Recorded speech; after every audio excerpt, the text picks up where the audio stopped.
Content d'être avec vous, les amis. C'est une joie et un privilège d'être avec vous et de partager ces temps et d'ouvrir la parole de Dieu ensemble. Et avant d'ouvrir notre texte aujourd'hui, j'aimerais juste que tu essayes d'imaginer la scène suivante avec moi. C'est un jour de grève, facile à imaginer pour les Français. Jour de grève, dans le métro, à l'heure de pointe. C'est blindé. Il n'y a aucune place et toi, tu veux prendre l'escalator. Mais, alors, on imagine que tu essayes de monter l'escalator, mais dans le mauvais sens. Toi, tu veux monter là où les gens ils sont en train de descendre. Ben, ce serait la galère. Tu dois te faufiler entre les gens alors qu'ils essaient de descendre, toi, tu essaies de monter. Tu leur demander, excusez-moi, tu leur dire pardon. Et tout ça alors qu'ils te regardent et qu'ils se disent, mais qu'est-ce qu'il est en train de faire? C'est qui celui-là? Il est bizarre. Cette image, cette illustration, c'est un peu à ça que ça ressemble de vivre en tant que chrétien aujourd'hui. C'est un peu comme essayer de monter un escalator alors que tout le monde descend en heure de pointe. On essaye de vivre à contre-courant. Tout le monde veut essayer d'aller dans un sens et nous, on veut aller dans l'autre sens. Et quand les gens nous voient vivre en tant que chrétiens dans certains domaines, ils nous regardent et nous disent « Mais qu'est-ce que tu es en train de faire ?» Il est bizarre, celui-là. J'imagine que toi aussi, tu trouves parfois difficile de vivre en tant que chrétien aujourd'hui. Et avant d'ouvrir notre texte d'aujourd'hui ensemble, j'aimerais juste mentionner 3 domaines. J'imagine que tu rejoindras ça, mais 3 domaines dans lesquels c'est difficile de vivre en tant que chrétien aujourd'hui. D'abord, c'est difficile de tout simplement s'afficher en tant que chrétien, de dire qu'on est chrétien. Il y a quelques semaines, j'ai entendu parler d'une étudiante chrétienne qui s'est fait moquer par toute sa classe quand ses amis ont appris qu'elle croyait en Jésus. J'imagine que certains d'entre vous, vous avez vécu des choses similaires. Et si on vit en tant que chrétien, on va voir certains amis rester des amis, mais prendre un peu de distance avec nous, parce qu'ils nous trouvent bizarres de croire ce que l'on croit, de vivre comme on vit. Deuxièmement, c'est difficile de vivre en tant que chrétien aujourd'hui dans le domaine éthique. Les normes morales sont complètement renversées. On affirme certaines vérités alors que tout le monde autour de nous proclame le contraire. Je vais mentionner juste quelques exemples de vérités qui sont clairement enseignées dans la Bible, mais que la société remet en question, qui sont même un scandale pour les gens qui nous entourent. Juste quelques exemples. Le mariage et l'engagement d'un homme et d'une femme pour la vie. Chaque être humain est l'image de Dieu. Et donc chaque vie humaine a la même valeur aux yeux de Dieu. Peu importe son âge, peu importe son origine, peu importe ses capacités, peu importe que cet être humain soit dans le ventre de sa mère ou en dehors. Les animaux et la planète n'ont pas la même valeur que l'être humain et ne sont pas au même niveau. Mais l'être humain a été désigné par Dieu comme gestionnaire de ce qui l'entoure. Le monde qui nous entoure n'est pas le fruit du hasard, mais l'œuvre d'un Dieu créateur. Ces sujets sont super sensibles aujourd'hui, mais ils sont clairs dans la Bible. Et c'est difficile dans ces domaines de maintenir la vérité biblique. Ça coûte. Et troisièmement, c'est difficile de vivre en tant que chrétien dans le domaine de la sainteté. On essaie de vivre de manière sainte dans un monde qui ne l'est pas. Le péché est partout autour de nous. Et on peut parfois avoir l'impression que ceux qui n'en ont rien à faire de Dieu réussissent mieux que nous. On le vit plus facile. C'est dur de résister à la tentation quand tout le monde autour de nous voit ça comme quelque chose de normal ou même quelque chose de cool. Alors comment briller dans ce monde où c'est difficile d'être chrétien? C'est là où on se tourne vers la parole de Dieu et je vous invite à ouvrir Tite au chapitre 2, c'est la page 24 de votre livret. Dans le livret que vous avez reçu à la page 24, le texte pour aujourd'hui, Tite chapitre 2, versets 11 à 15 pour ceux qui ont une Bible. Et je vous encourage non seulement à ouvrir ce passage, mais à le garder ouvert parce que c'est là-dessus qu'on va se baser pour tout ce qu'on va voir ensemble.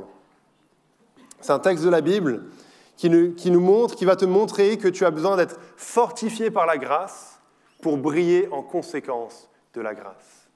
Tu as besoin d'être fortifié par la grâce pour briller en conséquence de la grâce.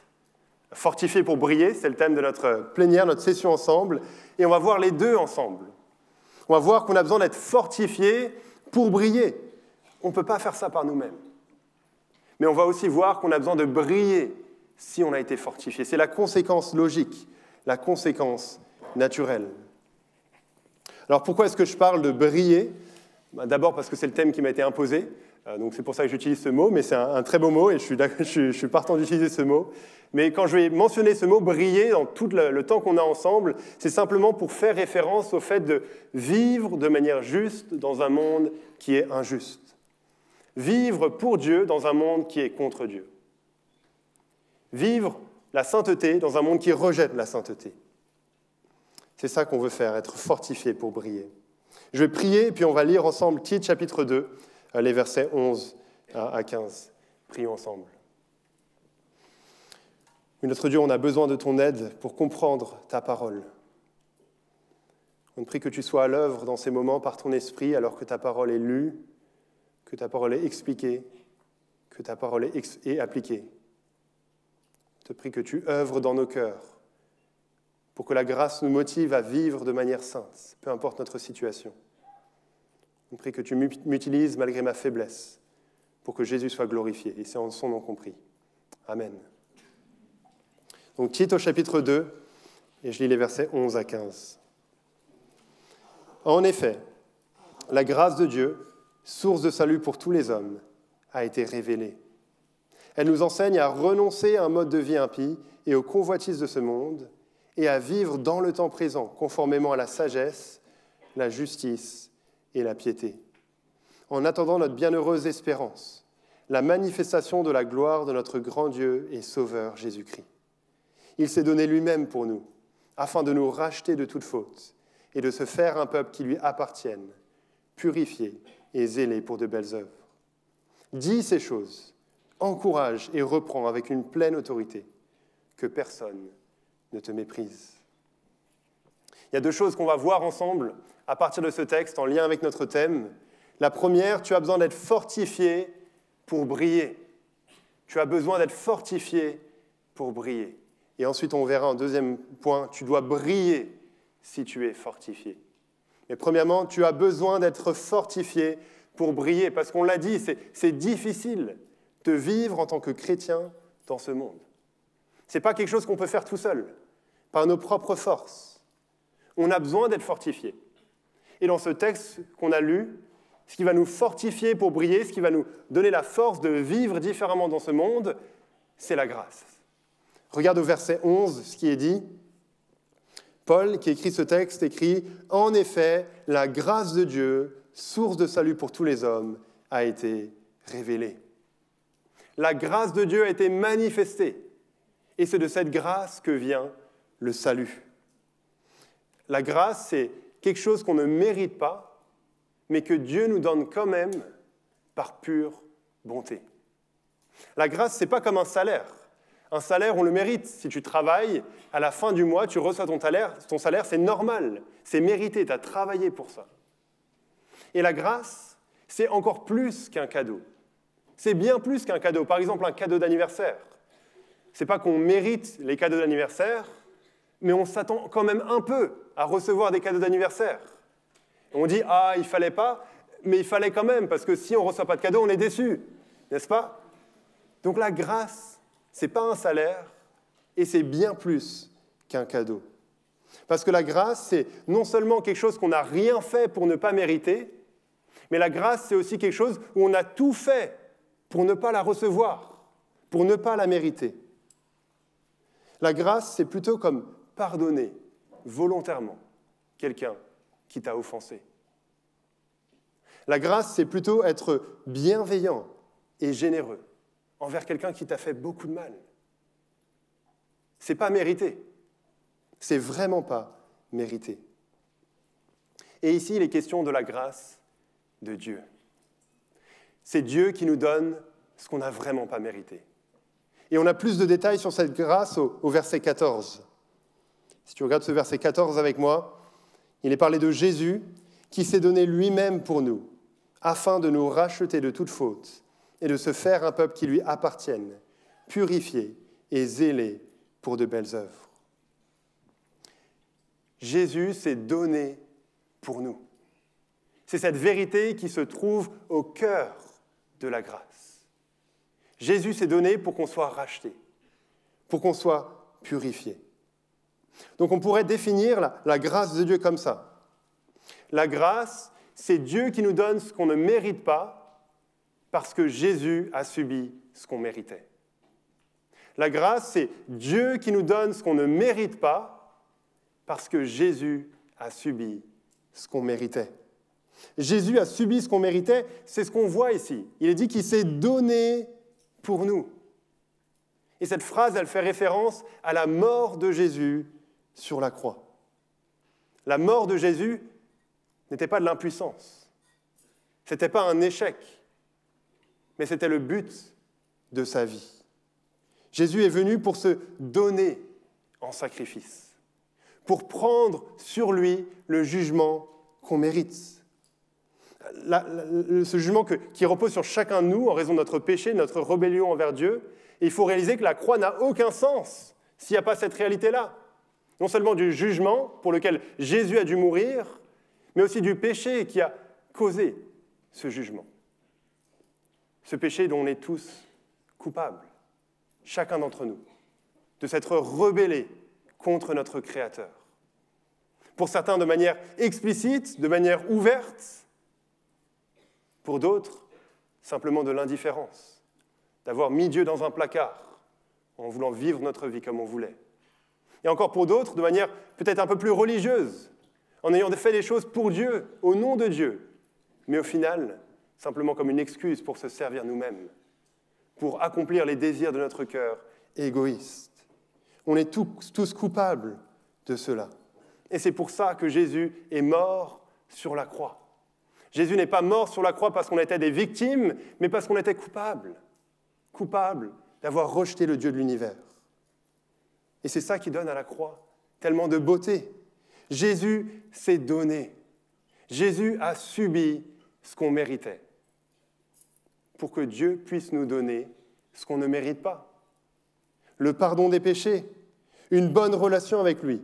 On ne mérite pas ces choses. Par nature, ce qu'on mérite de la part de Dieu, c'est un jugement, une condamnation. Et Dieu ne peut pas pardonner juste comme ça. Autrement, il serait injuste. Il ne peut pas juste mettre la poussière sous le tapis. Et c'est pour ça que la grâce est merveilleuse. C'est pour ça que la grâce change tout. Pour que Dieu puisse nous donner ce qu'on ne mérite pas, Jésus a subi ce qu'on méritait. Dieu se donne lui-même pour subir ce qu'on méritait. C'est ça la grâce et c'est ça le fondement de la vie chrétienne. C'est ça être chrétien. C'est être au bénéfice de cette grâce. C'est avoir reçu de la part de Dieu un cadeau qu'on n'a pas mérité, qu'on ne pourra jamais mériter et qu'on ne doit pas chercher à mériter. Et c'est de cette grâce dont on a besoin pour briller, pour vivre différemment dans ce monde, pour vivre comme Dieu veut. On a besoin d'être fortifié pour briller et on a besoin d'être fortifié par la grâce. Parce que si on ne comprend pas la grâce, alors le fait de vivre comme un chrétien, le fait de briller, ça sera un fardeau. Je suis devenu chrétien quand j'avais 17 ans, mais j'ai grandi dans une famille chrétienne.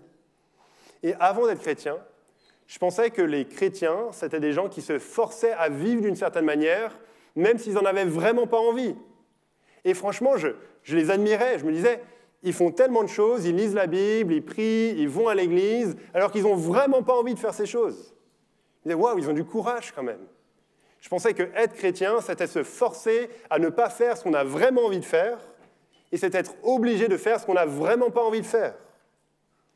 Je pensais qu'être chrétien, c'était un fardeau, une liste de règles à suivre. Mais je n'avais rien compris à la foi chrétienne. Je n'avais pas compris qu'être chrétien, c'est briller parce qu'on est fortifié par la grâce. C'est vivre différemment parce qu'on a reçu la grâce de Dieu. La grâce est à la base. Le pardon immérité de la part de Dieu. Le salut éternel. Et cette grâce merveilleuse transforme et motive à vivre différemment. Par amour, par reconnaissance pour celui qui nous a sauvés. Peut-être que pour toi, la foi chrétienne est un fardeau. Lire la Bible, prier, aller à l'église, tu n'as aucune joie dans ces choses. Tu n'as aucune attirance envers ces choses. Peut-être que ta réaction quand tes parents te disent « Allez, on va à l'église aujourd'hui », c'est « Oh non, encore !»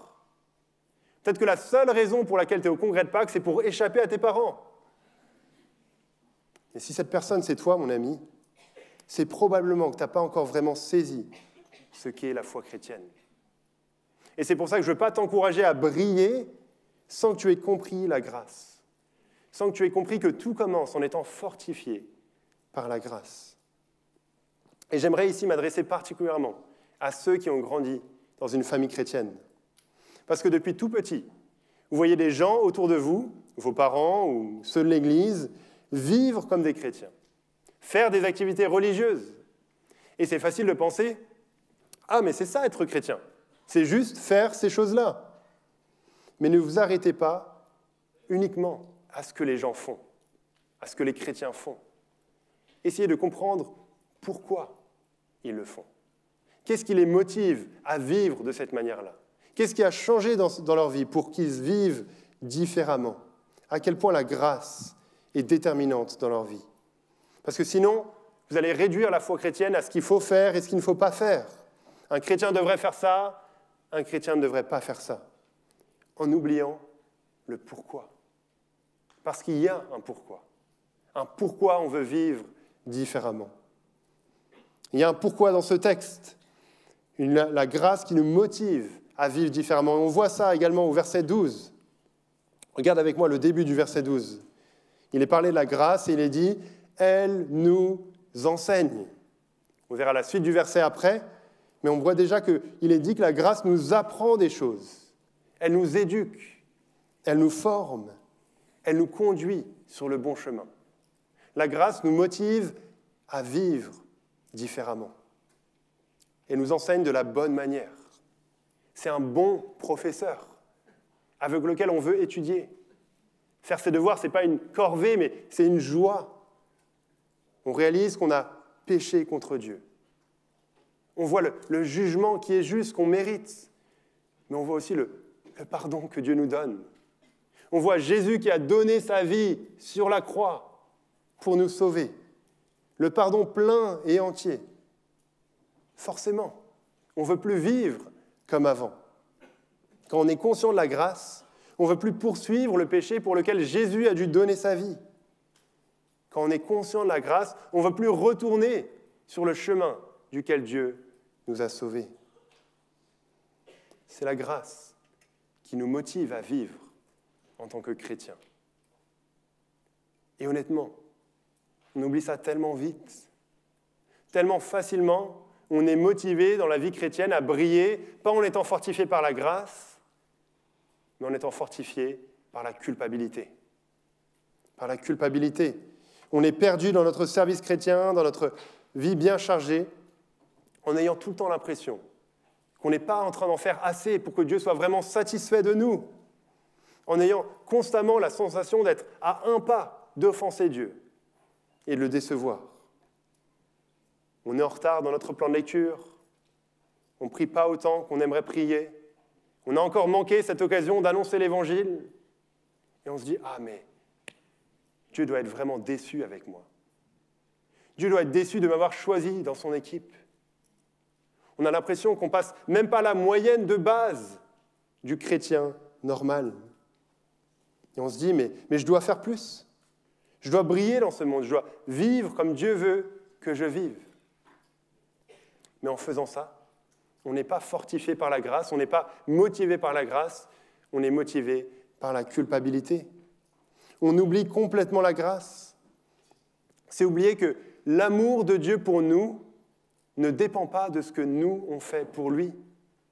Parce que cet amour dépend de sa grâce qu'il a manifestée à la croix. C'est oublier qu'on ne peut rien faire de plus, comme le disait quelqu'un, pour que Dieu nous aime plus. Parce que là encore, cet amour dépend de sa grâce qu'il a manifestée à la croix. C'est oublier que les hauts et les bas de la vie chrétienne ne nous séparent pas de l'amour de Dieu et de sa grâce. Parce que là encore, son amour ne dépend pas de nous, mais dépend de lui. Tu as besoin d'être fortifié pour briller, mais il faut trouver cette force au bon endroit, pas dans la culpabilité, mais dans la grâce. Si on veut passer du temps à lire la Bible, c'est parce qu'on réalise la grâce que Dieu nous a faite et qu'on veut apprendre à connaître le Dieu qui nous a sauvés. Si on veut passer plus de temps à prier, c'est parce que notre cœur est rempli de l'amour de Dieu. Et on veut parler à notre bon Père Céleste qui nous a fait cette grâce. Si on veut partager l'Évangile autour de nous, c'est parce que l'Évangile bout tellement fort dans notre cœur. On est tellement conscient de la grâce que Dieu nous a faite qu'on ne peut pas garder ça pour nous, qu'on veut le partager autour de nous, à ceux qui nous entourent. Donc ne faites pas la même erreur que moi, les amis. Ne pensez pas que les chrétiens se forcent à vivre d'une certaine manière, même s'ils n'en ont pas envie. Plutôt, essayez de comprendre comment la grâce est la plus grande des motivations, le plus bel encouragement à vivre pour le bien. N'essayez pas de vivre comme un chrétien sans avoir compris la base. N'essayez pas de briller sans être fortifié.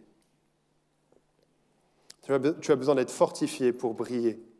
Deuxièmement, notre deuxième point pour cet après-midi, en étant ensemble dans ce texte, tu dois briller si tu es fortifié. Tu dois briller si tu es fortifié. Parce que ce serait une erreur de s'arrêter là, de s'arrêter juste à la grâce, parce que notre passage ne s'arrête pas là. La Bible ne s'arrête pas là. J'aimerais mentionner 3 manières par lesquelles on voit ça avant de tirer les conséquences. D'abord, on voit ça avec tout le livre de Tite, ensuite avec le chapitre 2 de Tite, et ensuite avec le verset 15. J'aimerais mentionner ces 3 choses brièvement qui nous montrent que ça ne s'arrête pas uniquement à la grâce. D'abord, on voit avec ça avec tout le livre de Tite.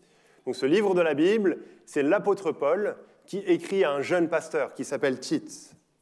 Et il écrit en partie pour montrer que la bonne doctrine, c'est-à-dire les vérités que l'on croit par rapport à Dieu et ce que Dieu fait, la bonne doctrine doit mener au bon comportement. La bonne doctrine doit mener à une bonne manière de vivre. Proclamer, croire dans des vérités par rapport à qui Dieu est et ce qu'il fait, devrait nous amener à vivre selon ces vérités. Les chrétiens devraient briller. Les chrétiens devraient vivre différemment. Sinon, ils sont des hypocrites. Sinon, ils sont comme les faux enseignants que Paul décrit dans le chapitre 1, qui prétendent connaître Dieu, mais qui le renient par leur manière d'agir. Ils prétendent connaître Dieu, des choses sur Dieu, mais leur manière d'agir contredit cela. Non, la bonne doctrine doit mener au bon comportement. Deuxièmement, on voit ça avec le chapitre 2 de Tite. Donc on regarde en ce moment les versets 11 à 15 du chapitre 2. Avant les versets 11 à 15, il y a les versets 1 à 10. Ça, c'était facile. Mais dans ces versets 1 à 10, Paul met en avant le comportement pratique que les chrétiens sont appelés à avoir. Il s'adresse à différentes catégories de personnes en leur disant « Mais voilà comment vous devez vivre dans la pratique. Voilà les belles œuvres que vous devez accomplir. » Il s'adresse aux personnes âgées, aux jeunes femmes, aux jeunes tout court, aux esclaves, leur disant à chaque fois « Mais voilà comment vous devez vivre. » On pourrait se demander « Mais pourquoi ils devraient vivre comme ça? Qu'est-ce qui motive ce bon comportement, ces belles œuvres ?» Eh bien, je suis content que vous posiez cette question, parce que Paul nous donne la réponse au verset 11. Le passage commence avec « en effet ». Quand il y a « en effet » dans la Bible, on veut toujours regarder qu'est-ce qui est dit avant, parce que c'est la conséquence. Pourquoi ils doivent vivre de cette manière-là? En effet, la grâce de Dieu a été révélée. Parce que, on pourrait dire, la grâce de Dieu a été révélée. Vivez de cette manière-là parce que la grâce. Parce que Dieu vous a fait grâce, vivez différemment. Donc on voit ça avec tout le livre de Tite, on voit ça avec le chapitre 2, et on voit ça maintenant de manière un peu plus précise avec le verset 15 de notre texte, Tite 2, verset 15. Paul écrit à Tite ce qu'il doit faire, il lui dit « Dis ces choses, encourage et reprends avec une pleine autorité, que personne ne te méprise. » Voilà ce que Tite doit faire, c'est la conclusion de ce chapitre. en tant que pasteur, il doit enseigner ces choses. C'est-à-dire pas simplement la grâce, mais aussi les œuvres qui découlent de la grâce. Enseigner que les chrétiens doivent briller, doivent vivre différemment, et qu'ils doivent le faire en conséquence de la grâce.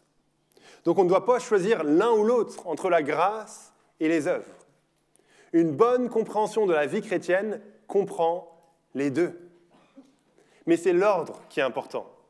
L'ordre qui est crucial, qui peut déterminer ta vie et ton éternité. C'est d'abord la grâce. On n'est pas sauvé par nos œuvres. Oui, c'est la grâce. Et puis, c'est les œuvres qui découlent de la grâce. Mais ce que ce passage nous montre, ce que la lettre Tite nous montre, c'est que les deux sont essentiels. Oui, on est sauvé par grâce, pas par nos belles œuvres, mais cette grâce produit nécessairement des belles œuvres dans la vie de quelqu'un qui aura compris cette grâce. C'est pour ça que mon deuxième titre, c'est « Tu dois briller si tu es fortifié ».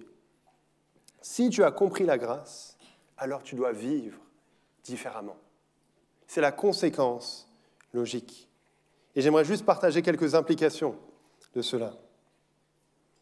Ça veut dire qu'on ne peut pas réclamer la grâce sans vivre les œuvres qui découlent de cette grâce. Un des éléments clairs de ce passage, c'est que de bénéficier de la grâce, c'est se laisser enseigner par la grâce. C'est vivre en conséquence de la grâce. Être fortifié doit nécessairement impliquer de briller, doit nécessairement impliquer de vivre différemment. Une autre manière de dire cette réalité, d'exprimer cette réalité, c'est de dire que être sauvé par Jésus, c'est vivre pour Jésus. Être sauvé par Jésus, c'est vivre pour Jésus. Ou pour le dire encore autrement, reconnaître Jésus comme son sauveur, c'est nécessairement le reconnaître comme son Seigneur. C'est assez courant aujourd'hui de séparer les deux. Et on entend de nombreux témoignages où les gens disent qu'ils ont accepté Jésus comme sauveur à une certaine période.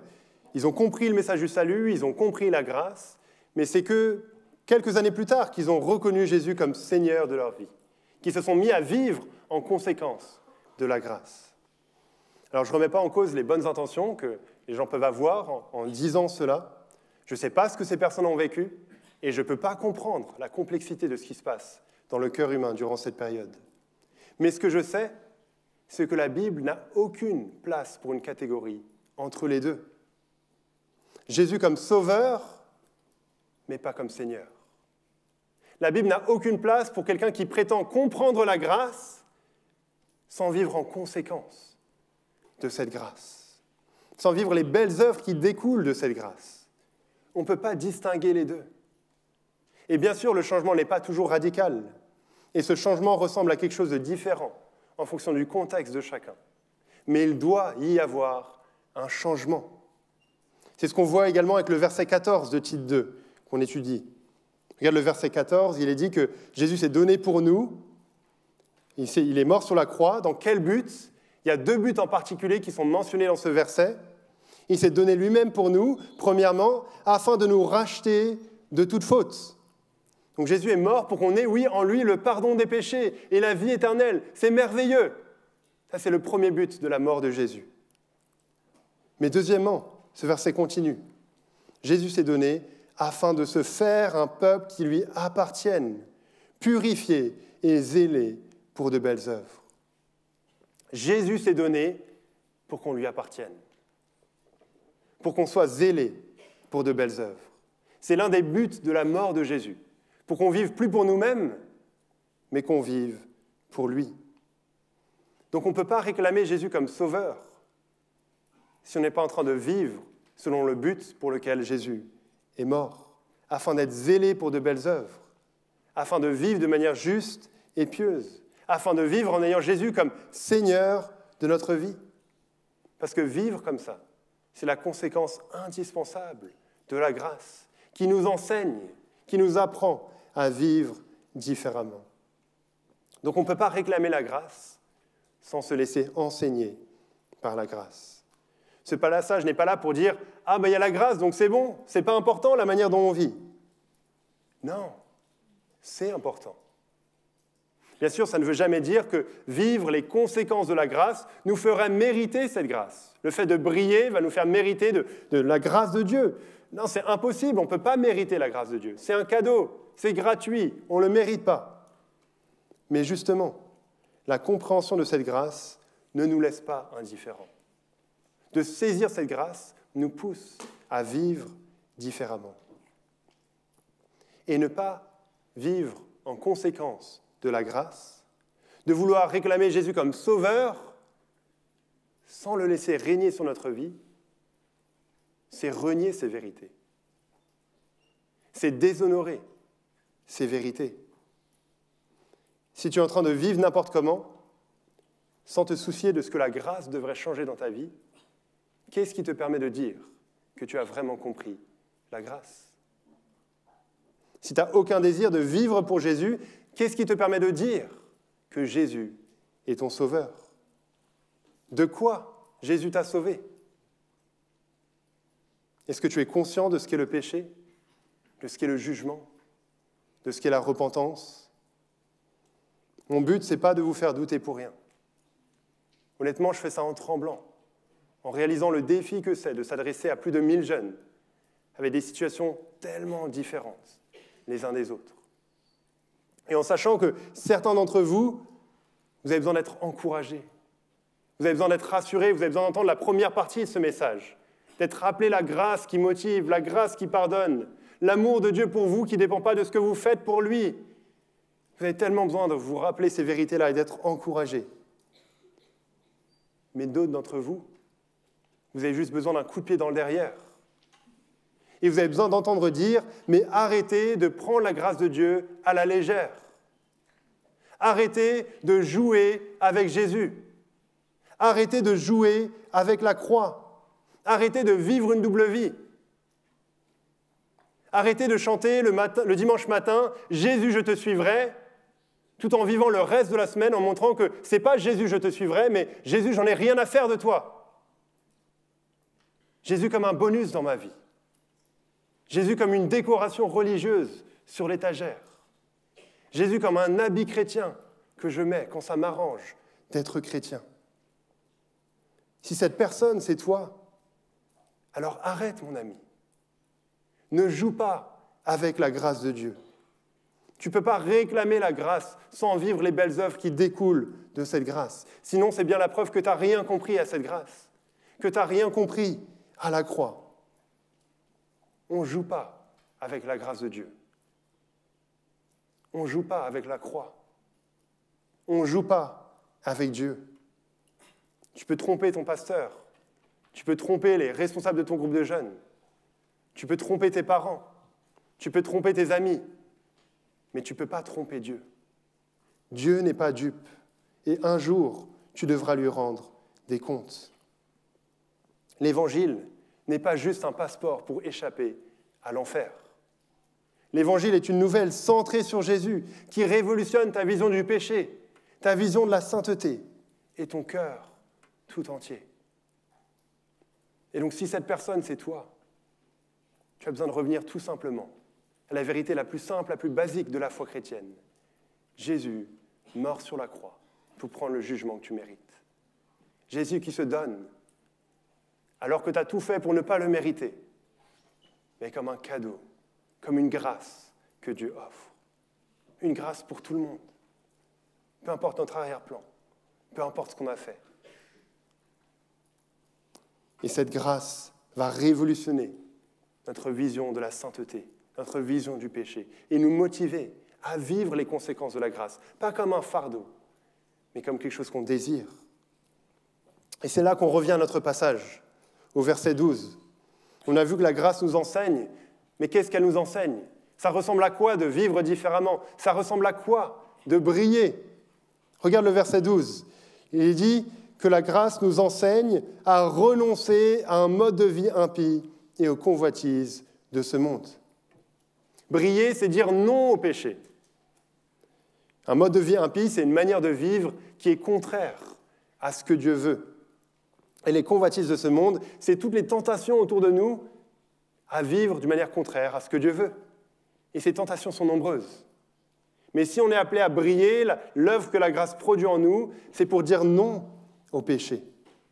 C'est ça que ça veut dire d'être chrétien, c'est avoir fait demi-tour, c'est tirer un trait sur ces choses, c'est s'en détourner pour vivre différemment. Ça ne veut pas dire qu'on n'est plus tenté, loin de là. Ça ne veut pas dire qu'on ne pêche plus. On continue en tant que chrétien à faire des choses qu'on ne devrait pas faire, on continue à pécher. Je ne suis pas du tout en train de dire que si tu n'es pas parfait dans la vie chrétienne, alors tu devrais douter. Non, loin de là. Mais ça veut dire que notre attitude vis-à-vis du péché a changé. La grâce nous transforme. Elle nous change. On ne veut plus vivre pour ces choses avec le même désir qu'on avait avant. Une illustration que j'utilise souvent, c'est un peu comme si, avant d'être chrétien, on avait des lunettes qui déformaient la réalité. Et quand on voyait le péché, on voyait ça comme quelque chose de bon, de désirable, vraiment la chose la meilleure que tu puisses rechercher dans ta vie. C'est vraiment ça qu'il faut. Mais quand on devient chrétien, quand on reçoit la grâce, on est transformé, on est changé, on a un nouveau cœur, des nouveaux désirs. Jésus révolutionne notre vision de la sainteté et du péché. Et on voit le péché pour ce qu'il est vraiment. Destructeur, pourri, qui offense Dieu, qui fait du mal à nos âmes. Donc on veut le rejeter, on veut s'en débarrasser, on veut dire non au péché. Et c'est ça être chrétien, dire non au péché. C'est non seulement grandir pour savoir mais à quoi est-ce qu'on doit dire non, et c'est aussi grandir pour avoir le courage de dire non à ce à quoi on devrait dire non. Ce n'est pas se laisser avoir par le mensonge du monde qui nous fait croire que le péché est bon et désirable et que vivre pour Dieu, c'est ringard et dépassé. Être chrétien, c'est avoir le courage, en étant motivé par la grâce, de détester le mal que Dieu déteste et d'aimer le bien que Dieu aime, même si on est les seuls à le faire. C'est oser ne pas rigoler à côté de nos amis quand il y a une blague un peu douteuse qu'ils font. C'est chercher à mettre intentionnellement en place des choses pour se débarrasser de la pornographie ou d'un péché avec lequel on lutte depuis des années. C'est résister à l'envie de calomnier, de parler dans le dos d'une personne, même si ça nous démange à l'intérieur. C'est s'attacher à la vision biblique du mariage, même si ça choque le monde qui nous entoure. C'est refuser d'être centré sur soi, de s'attendre à ce que les autres s'intéressent à nous avant tout, avant de vivre pour les autres. C'est savoir quitter l'écran ou le smartphone quand on est tenté de regarder des choses qui ne sont pas pures. C'est savoir contrôler notre bouche pour ne pas dire ce qui nous démange à l'intérieur, qui va rabaisser quelqu'un. C'est savoir renoncer à la soif de posséder que notre monde encourage, en étant reconnaissant pour ce que Dieu donne. Il faut du courage pour dire non à ces choses. C'est juste quelques exemples, mais c'est à ça que la grâce nous enseigne. Pas qu'on est parfait dans tous ces domaines, on lutte dans tous ces domaines, mais qu'on a ce désir, motivé par la grâce, de dire non à ces choses, de renoncer pour plaire au Dieu qui nous a sauvés, pour ne plus vivre pour les choses pour lesquelles Jésus a dû mourir. Mais ça ne s'arrête pas là. Briller, ce n'est pas simplement dire non au péché, mais c'est aussi poursuivre ce qui est bon. C'est aussi vivre pour de belles œuvres. On n'a pas lu tout le verset 12, donc maintenant on va lire tout le verset 12. On a vu que la grâce nous enseigne à renoncer à un mode de vie impie et aux convoitises de ce monde. Donc on l'a dit, c'est dire non au péché. Mais aussi la grâce nous enseigne à vivre dans le temps présent, conformément à la sagesse, la justice et la piété. C'est-à-dire vivre pour ce qui est bien, vivre pour ce qui plaît à Dieu. Et on l'a vu, ça c'est la conséquence logique de la grâce. Ce défi sera différent pour chacun, mais à la source c'est la même chose. Vivre de manière sainte dans un monde qui ne l'est pas. Et je ne sais pas si vous avez fait attention, mais il est dit qu'on doit vivre dans le temps présent, dans ce monde ici-bas. Donc oui, on est appelé à dire non au péché et à vivre pour de belles œuvres, on est appelé à briller, mais on n'est pas appelé à quitter ce monde. Et on n'est pas appelé non plus à s'isoler du monde. Quand on voit la réaction, le mal grandir autour de nous, la réaction naturelle qu'on a, c'est souvent de s'isoler, de vivre dans une bulle chrétienne, juste entre nous. Comme ça, on est bien, on n'est pas dérangé par les autres. On n'est qu'avec ceux qui pensent comme nous. On ne veut pas de contact avec ceux qui pensent différemment de nous. C'est un peu gênant. En fait, les chrétiens, sont très bons pour faire la technique de la carapace. Je ne sais pas si tu connais la technique de la carapace. C'est la technique des tortues. Quand il y a un problème, quand il y a le danger, hop, carapace, on se cache dans la carapace. Les chrétiens sont très bons pour ça. Quand il y a un danger, quand il y a quelque chose qui ne va pas, hop, carapace, on reste entre nous, isolés, dans la bulle chrétienne. Puis on lance des pierres de loin à ceux qui sont dans l'immoralité, ceux qui sont loin de nous.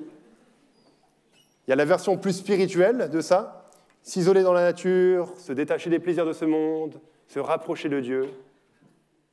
Mais ce n'est pas à ça que la Bible nous appelle. Ce n'est pas à ça que ce texte nous appelle. On n'est pas appelé à vivre seul dans un monastère selon ces versets, mais on est appelé à vivre, verset 12, dans le temps présent, au milieu de ce monde impie qui rejette Dieu. C'est là qu'on est appelé à vivre. Donc en gros, on est appelé à vivre au même endroit, mais de manière différente. Vivre au même endroit, mais de manière différente. D'une manière qui est résolument chrétienne. Donc la bonne réaction, ce n'est pas la technique de la carapace. La bonne réaction, c'est de chercher à briller au milieu d'un monde qui est dans les ténèbres. La bonne réaction, c'est de vouloir se laisser transformer par la grâce pour avoir les forces nécessaires pour vivre différemment au milieu de ce monde mauvais. C'est ça que les chrétiens ont fait de tout temps. Vivre au même endroit, mais d'une manière différente. Et je pense à différentes personnes que j'aimerais juste citer rapidement. Je pense à Augustin, un théologien du IVe siècle en Afrique du Nord. Il vivait dans la débauche, dans l'immoralité sexuelle, loin de s'intéresser à la manière dont Dieu voulait qu'il vive. Et puis il comprend l'Évangile. La grâce transforme sa vie. Il change et il veut vivre pour Jésus. Et il va passer sa vie à défendre certaines doctrines de la Bible qui étaient attaquées à l'époque, même s'il était minoritaire à le faire. Je pense à Martin Luther, le réformateur allemand du XVIe siècle, qui a osé dénoncer les erreurs de l'Église catholique, qui avait pourtant le monopole de la société. Il a redécouvert dans la Bible l'évangile de grâce et la vie qui découle de cet évangile. Et il a choisi de parler, de vivre différemment. Je pense à Marie Durand en France, qui a été mise en prison pour sa foi quand elle avait 19 ans, en 1730. Elle a passé les 38 prochaines années de sa vie en prison, mais elle continuera à rester attachée fidèlement à l'enseignement de la Bible et à encourager ses coprisonnières à rester attachées à Jésus, à ne pas renier les vérités de la Bible. Je pense à John Newton, qui était marchand d'esclaves, sans aucune morale, capable de faire les pires choses au monde, et qui a été trouvé par la grâce de Dieu, qui s'est repenti de son péché, qui a cru en Jésus. Il a composé le chant Amazing Grace, et il a passé le reste de sa vie à lutter pour l'abolition de l'esclavage. Je pense à Mathilda Wrede, qui devient chrétienne quand elle avait 19 ans, en Finlande au XIXe siècle. Elle venait d'une famille super riche, elle avait tout ce qu'il fallait pour réussir, mais elle a choisi de passer sa vie à visiter les prisonniers, à visiter ceux que la société rejetait, dont la société avait honte, pour leur parler de Jésus. Je pense à Dietrich Bonhoeffer, un pasteur allemand qui s'est opposé au gouvernement nazi au prix de sa vie. Je pense à ceux qui, motivés par la foi chrétienne, se sont opposés au racisme, aux inégalités, aux discriminations, dans des sociétés qui avaient fait de cette discrimination ethnique la norme. Toutes sortes de gens qui ont rejeté la technique de la carapace, qui ont vécu au même endroit, mais de manière différente, qui ont compris la grâce et que la grâce les appelait à vivre différemment. Alors peut-être que ça, c'est des exemples extrêmes, et tu te dis, mais moi, je ne pourrais jamais faire ça. J'aimerais juste mentionner d'autres personnes, plus courtement, de chrétiens autour de moi, dans ce siècle, aujourd'hui, qui ont brillé, qui ont vécu différemment. Je pense à cette fille de 16 ans qui refuse de vivre dans la débauche, même si ça lui vaut des moqueries partout autour d'elle, par amour pour le Seigneur. À cet homme qui a changé de travail parce qu'on l'encourageait à être malhonnête et qui ne voulait pas déshonorer le Seigneur. Cet ado qui veut obéir à ses parents et respecter leur autorité, même quand il ne comprend pas pourquoi il lui demande ce qu'il demande, en conséquence de la grâce de Dieu dans sa vie. Cette femme qui utilise son temps libre pour servir les autres, se donner pour eux, parce qu'elle est consciente de tout ce que Jésus a fait pour elle. Cet homme qui parle de Jésus autour de lui pour partager aux autres le cadeau infiniment précieux qu'il a reçu. Cette femme qui avait été blessée par sa famille, qui a pu leur pardonner, motivée par le pardon qu'elle a reçu de la part de Dieu. Voilà des chrétiens ordinaires qui étaient façonnés par la grâce. Voilà à quoi ça amène une bonne compréhension de la grâce. Parce que face à la croix, tout change. Face à la croix, tout change. Jésus s'est donné. Jésus qui est décrit dans ce verset, au verset 13, comme notre grand Dieu et Sauveur. C'est lui qui s'est donné. Dieu lui-même qui s'est donné. Face à la croix, tout change. Et c'est là qu'on termine, les amis. C'est là, à la croix, que la vie chrétienne commence. C'est comme ça que la vie chrétienne continue. Et c'est là qu'elle se termine, avec Jésus qui s'est donné sur la croix, avec la grâce de Dieu pleinement manifestée. Cette grâce qui ne peut pas nous laisser indifférents. Quel est l'effet de cette grâce de Dieu dans ta vie? Quel serait l'effet sur notre génération si on comprenait la grandeur de la croix, la grandeur de la grâce et toutes les implications de cette grâce? Il n'y a rien de plus beau, il n'y a rien de plus glorieux. Et c'est tellement important. Dans un sens, tu peux tout oublier, ce que tu apprends ce week-end, si tu repars chez toi avec ça. Une compréhension plus grande de la gloire de Jésus et de ce qu'il a accompli à la croix. Parce que c'est ça qui change tout dans une vie. C'est ça qui a tout changé dans notre vie. Et j'espère qu'il changera tout également dans ta vie. On va voir maintenant juste une minute de réflexion personnelle. Et tu as à la fin de tes notes, dans le livret, à la page 24 ou un peu plus loin, juste tu peux écrire quelque chose que tu veux retenir suite à cette intervention, à l'étude de ce texte. Libre à toi de le faire ou juste de réfléchir, de prier par rapport à ce qu'on a vu dans le silence. Et à la fin de ce temps, je prierai et puis on laissera la place à l'équipe pour le chant, pour chanter après, ou à la prochaine personne qui prend la suite. Donc juste une minute de réflexion personnelle et puis je terminerai en priant.